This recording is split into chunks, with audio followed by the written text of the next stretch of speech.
So today is Friday. It's Chof Aleph Shvat.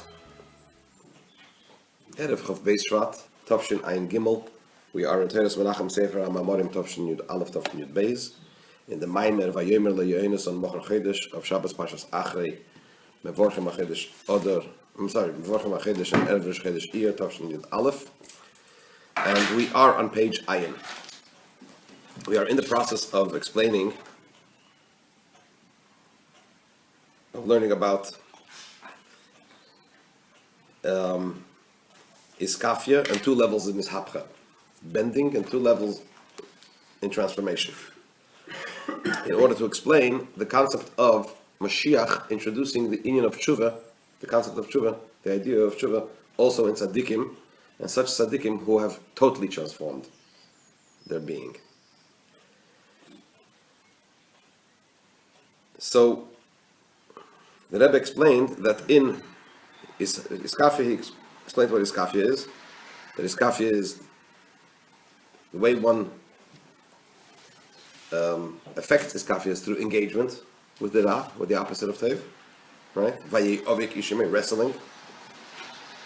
But that's the upside, that it engages the ra. The downside is in two things. Number one, the wrestler becomes aware of the one who he's wrestling with, the power and the presence of the one who he's wrestling with. The toiv becomes aware of the ra, so it has an effect on the toiv. And also the ra, the negative, is not transformed. It's subdued. Those are the two minuses. Ishapcha, the Rebbe explained, there are two levels in Ishapcha. There is one level of Ishapcha, which transformation, which comes as a result of the Oyer. There's another level of Ishapcha, another level of transformation, which comes as a result of the Ra itself. The negative itself comes to the conclusion that's a tegnisht, it's not the way it should be, and the process of transformation begins. And with that, the Rebbe brought in the idea of the stick that Moshe Rabbeinu threw into the bitter waters, as we discussed in the previous Shiur. Then the Rebbe went in to explain these ideas in Avodas HaAdam, in how a man serves Hashem. And he explained that there is the neshama, the way it stands in its state as it is, lemaila, above, before it comes down into the guf, into this physical world, and into the nefesh habahamis, the animal soul. And then there is also the state of the neshama as it comes down into a body and clothes itself also in the animal soul. The difference being that the neshama, the way it stands above, knows only one thing, getlichkeit. It comprehends godliness, it loves godliness, it fears godliness. That's the entire frame of reality of the neshama is getlichkeit, godliness.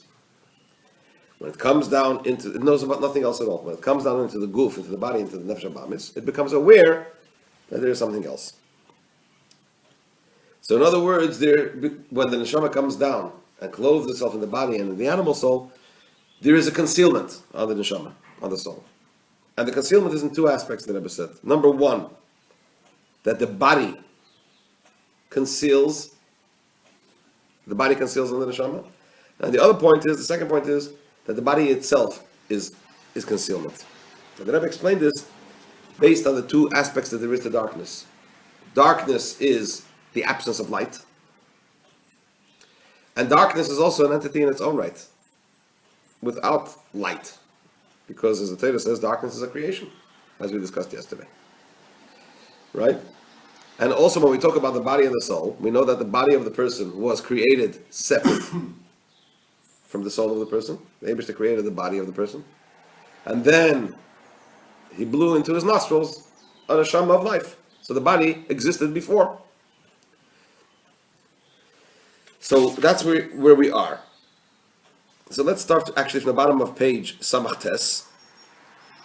The second to the last line on page Samach Tes, the word Dehine. Or rather, let's go back one line, V'hainu. So we were talking about the fact that the neshama, that the body has two dimensions to it. One aspect is the fact that the body conceals on the neshama. In other words, the concealment of the body as it relates to its interaction with the soul. And then the concealment of the body in its own right. So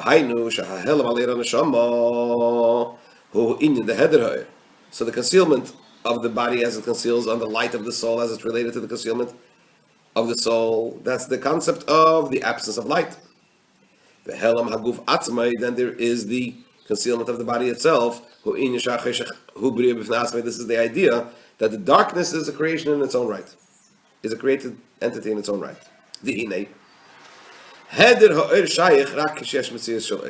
When we say the absence of light, non-light, right?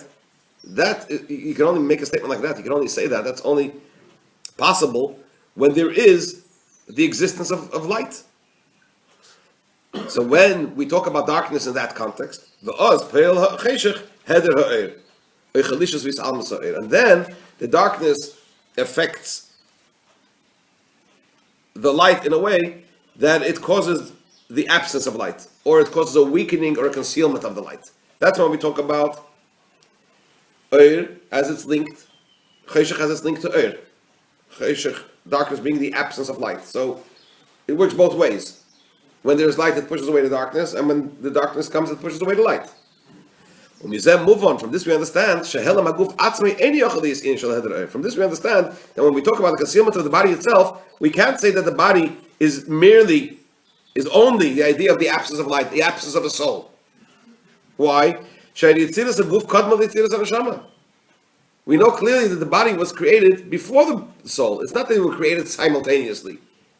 If they were created simultaneously, you might be able to argue that one is the absence of the other. The body is the concealment of the body is the absence of the soul, right? But if they're created separately, so there's an entity of a body, so it's there. So that proves that the body is an entity in its own right, and the concealment of the body is an entity in its own right. Because the creation, the forming of the person's body. Are you all right? No. The forming of the body precedes the forming of the soul. And if we talk about the source of the body and the soul, it's even more emphasized that the body is an entity in its own right, and the helem, the concealment of the body, is an entity in its own right. Why? Where does the body come from? The body is like a keli, like a vessel. We know that when we talk about the spheres, the divine attributes, there's an oir, there's a light, an energy, and there's a keli, a vessel. Each of them have a separate source. The oir comes, to use the vernacular of Kabbalah Chassidus, from the oir, Ein Sof, or rather from the kav. So what comes from the neshama? We're talking about the sphere in spheres. I'm talking about the spheres. It comes from the oir, and the keli comes from the reshimu, from the impression that's left from the tzimtzum, right? And we know also, without elaborating, that the shayrish of the reshimu, the source of the reshimu, of the impression, is higher than the source of the kav, right? But clearly, they have two separate sharoshim, they have two separate sources. That's why indeed we say also that we know also that what? That the root of the body is not from the aspect of Eir, but rather from the aspect of the Rishima, of the impression. So therefore, so therefore, what does it mean? That the concealment of the body itself is the idea that darkness is a creation on its own.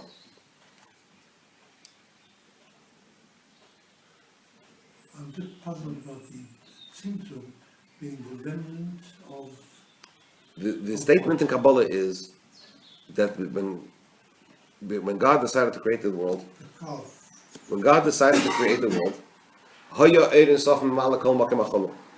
God's infinite light filled the entire void. And in order to create the world, in order for there to be able to be the idea of creating worlds, he contracted his divine light. What did he contract? The Eir Hagili.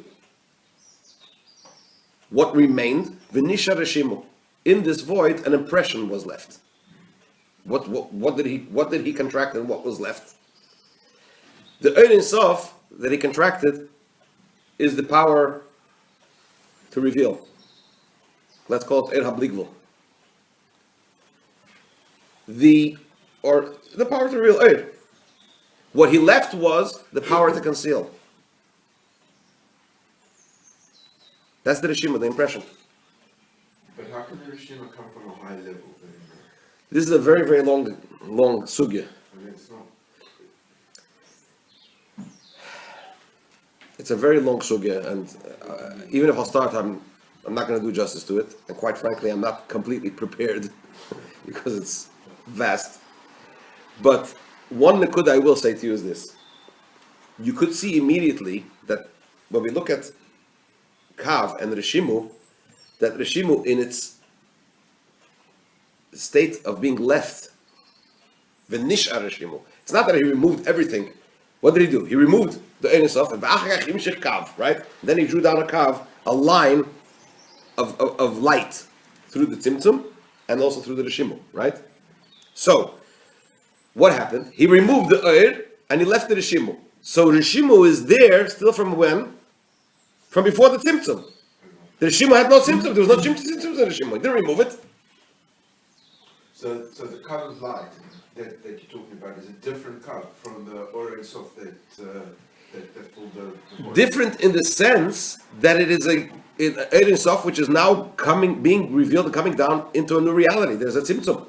The Rishimu's reality remained the same. That never changed. The Rishimu is the. Well, what are you saying? But the You Oyer have is- the Ein Sof and you have the Or Ein Sof. Hang on. So immediately you see that there's a difference between the two, certainly in the way they are revealed. Now, if you want to talk about the Shoirish, so again, I'm just going to scratch the surface. When we talk about Lifnei Hatzimtzum, before the contraction, there's the very essence of Hashem. Atzmus, the very essence of Hashem. There is Ein Sof before Tzimtzum, because where was the Tzimtzum? The Tzimtzum was an Ein Sof, not an Atzmus, heaven forbid. In the Ein. Sure. Now, in the Ein Sof, in God's infinite light, again, I'm just going to scratch the surface to give a little few highlights so we can feel maybe a little bit of what we're talking about. In the Ein Sof, there is, if you remember, we learned way back when, in the first Maimon and Basi Lagani of the Rebbe, in the Ein Sof you have the Ein HaKolul Ba'atzmusai. There is the Ein Sof, God's infinite light, as it is included within His very essence.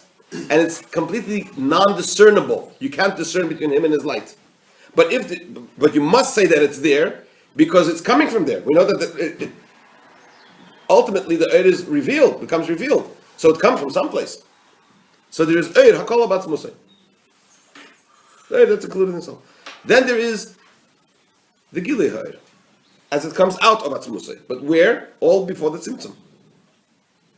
In this Eir that comes out of his essence, there is the Gilei Eir Shayach La'atzmai, the revelation of light as it relates to himself, and there's the revelation of light as it relates to the other.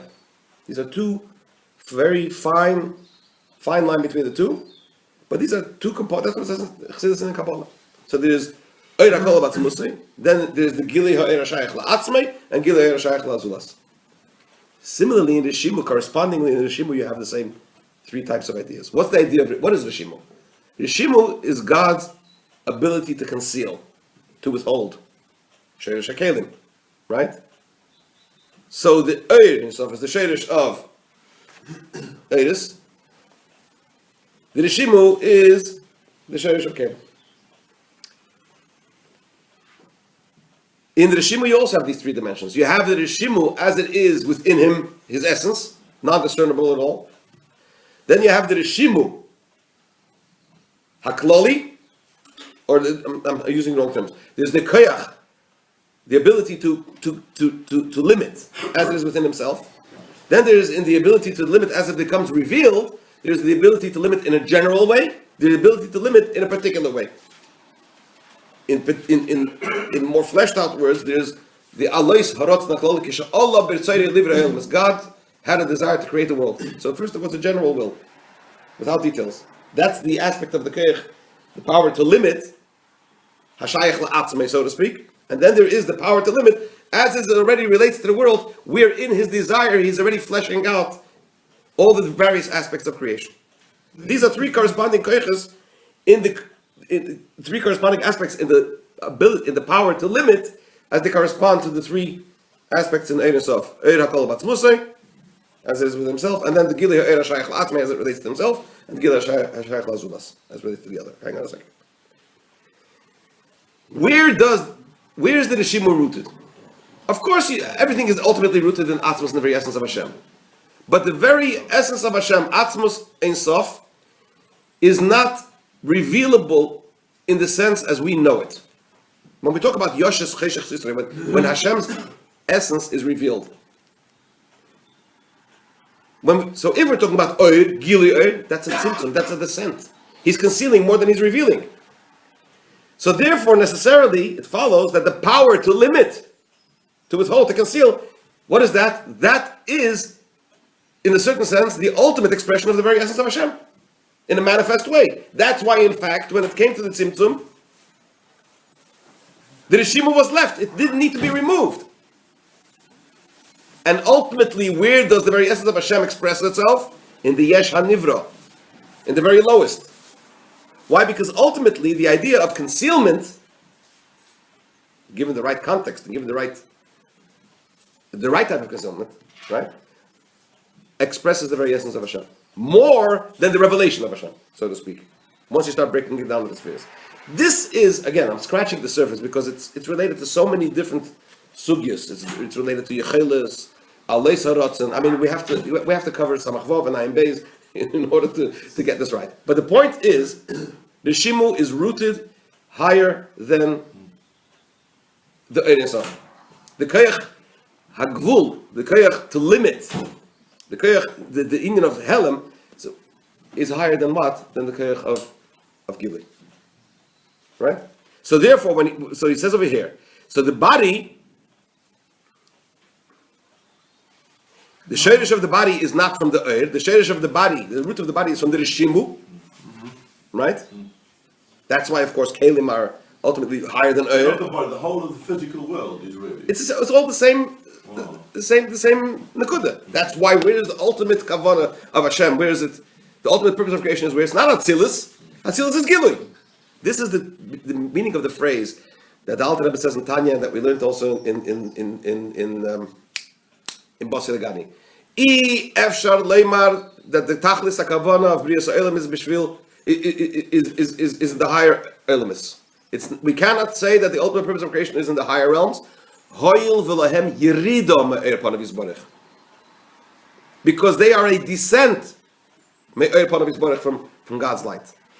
Gilui, even though it's great, revelation, but if you really think about it, it's a yirida for Hashem. Where could Hashem find his ultimate expression? Dafka in a world that's dark. Dafka in the Tachton. So what does Kav achieve then?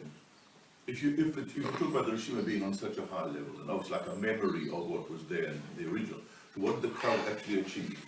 There would be no Bria without Kav. It's only Koyach HaGvul. Let's put it this way. The way they are in their essential situation, we say Hakel Yochel, we say in V'chel Maminim in Kippur Rosh Hashanah. V'chel Maminim Shehu Kel Yochel V'chel Maminim Shehu Dayan Emes Hakel Yochel V'kel Olam Yachad. In its that he's omnipotent, omnipotent, and he includes everything together. What does that mean? This is so beyond our comprehension. The ability to reveal and the ability to conceal, all wrapped up in one, it's beyond our comprehension, because the way Hashem set it out, the Seder Shtalshalos, they are in two kavim. There's Gilui and there's Helen, right? Essentially, the way they are in the very essence of Hashem, they're both together, right? So these are, we're going to see later on, the Rebbe touches slightly on these ideas. As you can see already, he's touching on these ideas. You're going to ultimately come to the idea of tshuva. What's tshuva? What is tshuva? Tzaddik is Gilui. Kav, Ein Sof. Bal tshuva is what? Helem, Rishimu. What is there's a very, very, also another, if we're talking about it already, might as well add another point. When we talk about Rishimu, that the Rishimu, the impression that was left in the Tzimtzum, that the Tzimtzum it wasn't removed and brought back, but it was left, right? So what was removed from Ein Sof? Tzimtzum was only in the Gili Ha'er. not in the Ein Sof Kol Batzmusay, right? Where was Tzimtzum? In the aspect of Eir as it is related to the world. Gilui Eir Shayach L'Ha'ilmis, and also let's say in the Gilui Eir Shayach L'Atzmai. But in the Gilui Eir, but in the Etzem Ha'er, there was no Tzimtzum. So if Rishimu, before, what happened by the Tzimtzum? He removed only the Eir and left the Rishimu. So before he removed it, the Eir and the Rishimu were what? All wrapped up in one. So what did he remove from the Rishimu? Only the two lower aspects of the Ein Sof. So the Nekuda Ha'atzmis, the very essential aspect of Ein Sof, remained in the Rishimu. Even in the Tzimtzum. Right? So Rishimu is not only something not to look down at, it's an unbelievably powerful thing. But in answer to your question, without the Kav, it would be no Bria. Kav is the... Well, the Kav is what really brought it down. But ultimately, the idea is to bring down, when you talk about bringing heaven down to earth, is to create in this world, which was only able to be created as Hashem chose, through the Tzimtzum, and through the, as it were, dissection, the what's the word? When Siamese twins are joined by the hip and you through the separation, what did Hashem do? He created a system where Bria can only be through the separation of Eir and Gili. That's why there was the Tzimtzum, and then there was the Hamshacha again, right? Hang on a second, just 1 second. Separation between Rishima and Or. In the Tzimtzum. Can you say something about that first? 1 second. I want to just. I don't want to lose my train of thought. Further, because you're using words that don't make sense. What doesn't make sense? The words, you're using new words all the time, and the words don't make sense. Which words? You have to be specific. Rishima or Ein Sof, they're all powerful, huge concepts. I know. That's why I didn't want to. That's why I said I don't want to get into it. Having started, I'm lost on the first division of Rishima and Or Ein Sof. That is what Start happened. from the fourth and get promotion. That's what happened at the Start Tzimtzum. from the If sixth. you start in the fourth year, you work hard, and then you get promoted. That's what happened at the Tzimtzum. Before the Tzimtzum, everything was together. What Came along was- the Tzimtzum. What was together? The- Hashem. There was only Hashem. There was Hashem and there was His At Eir. one point. Hu Ushmai. There was, Well, wait, everyone, that's the only existence. there was only Hashem. What does Hashem mean? What's Hashem? That's what you're trying to explain to us. I'm requoting to you what it says in the Kabbalah. It says in the Kabbalah that before the Tzimtzum there was Hashem, the very essence of Hashem, and His infinite light, Ein Sof. That's what there was, right? Hashem then decided to create a world, and to create the world He made a Tzimtzum. What does it mean He made a Tzimtzum? His infinite light filled the entire void. Right? This is a quote from the Kabbalah. His infinite light filled the entire void. He removed His infinite light from the void, and He left an impression.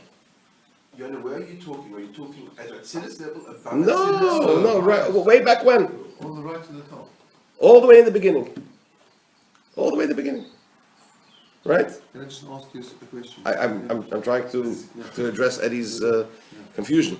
Right? So this is what happened. There was Ein Sof, Memale Kol Mokem Achol. God's infinite light, His infinite light, filled the entire void. Right?